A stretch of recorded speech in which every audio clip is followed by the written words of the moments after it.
আসসালামু আলাইকুম ভিউয়ার, কেমন আছেন সবাই? আশা করি সবাই অনেক অনেক ভালো আছেন। আপনাদের দোয়ায় আমি অনেক ভালো আছি।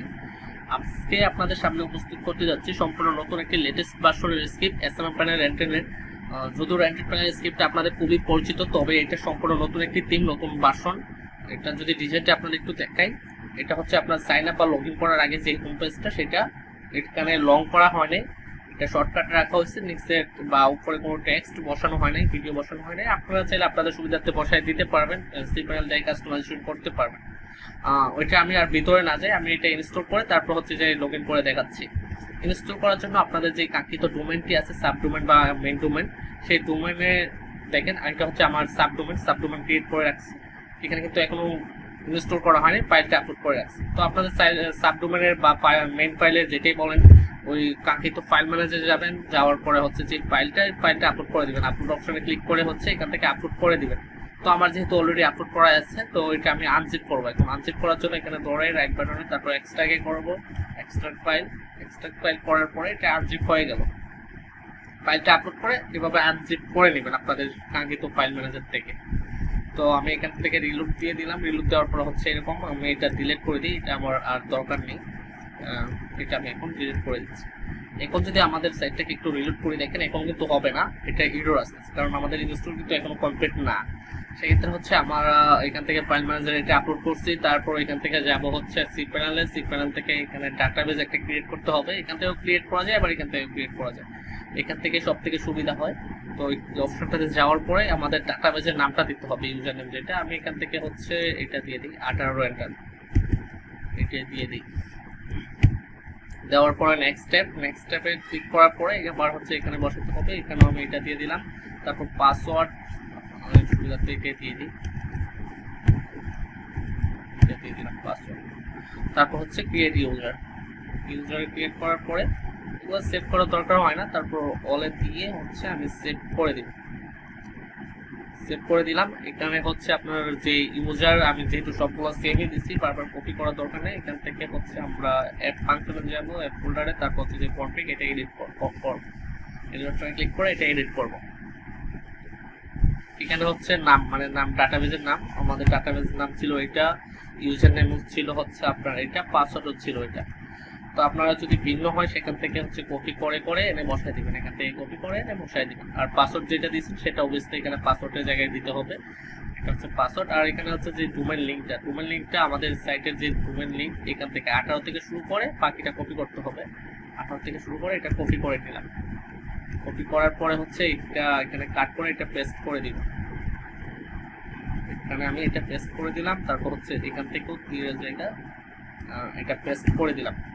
দেন আমাদের কাজ শেষ। এখন আমি এটা সেভ সেলসে ক্লিক করব। সেভ সেলসে ক্লিক করলে কিন্তু আমাদের সাইট রান হয়ে যাবে না। আমি যদি একটু রিড করে দেখাই, এখন হচ্ছে আমাদের এসকিউএল যে ফাইলটা, এই এসকিউএল ফাইলটা আপলোড করতে হবে। সেই ফাইলটা পাবেন কোথায়? সেটা পাওয়ার জন্য হচ্ছে আপনারা আবার যে ফাইল ম্যানেজার আছে ওইখানে যাবেন, যাওয়ার পরে এই যে নিচে দেখেন এসকিউএল যে ফাইলটা আছে ওটা ডাউনলোড করে নেবেন। এটা ডাউনলোড করা হয়ে গেলে ওটা এখন আপনারা ডিলিট করে দিতে পারেন, সমস্যা নেই। এটা আমি ডিলিট করে দিলাম, এখান থেকে হচ্ছে ডিলিট করে দিলাম। এখন আমরা সি প্যানেল যাব, সি প্যানেল থেকে একটা ডাটাবেস ক্রিয়েট করছি, এটাকে রিলোড করে দিব। রিলোড করার পরে হচ্ছে আমাদের যে ডাটাবেসটা ক্রিয়েট করছে 18 রেন্টাল কোথায় চলে গেল? 18 রেন্টাল। এই ডাটাবেসে আমরা যাব, যাওয়ার পরে হচ্ছে এখানে কোনো ফাইল আপলোড করা নাই, এখান থেকে ইম্পোর্টে ক্লিক করব। ইম্পোর্টে ক্লিক করার পরে সোর্স ফাইলে ক্লিক করে সোর্স ফাইল এখানে ক্লিক করে হচ্ছে আমাদের এসএমএম যে এসকিউএল ফাইলটা সেটা আপলোড করে দিব। আপলোড করার জন্য হচ্ছে ইম্পোর্টে ক্লিক করব। দেন আমাদের আপলোড হয়ে গেছে, সাইট কিন্তু ইনস্টল ডান।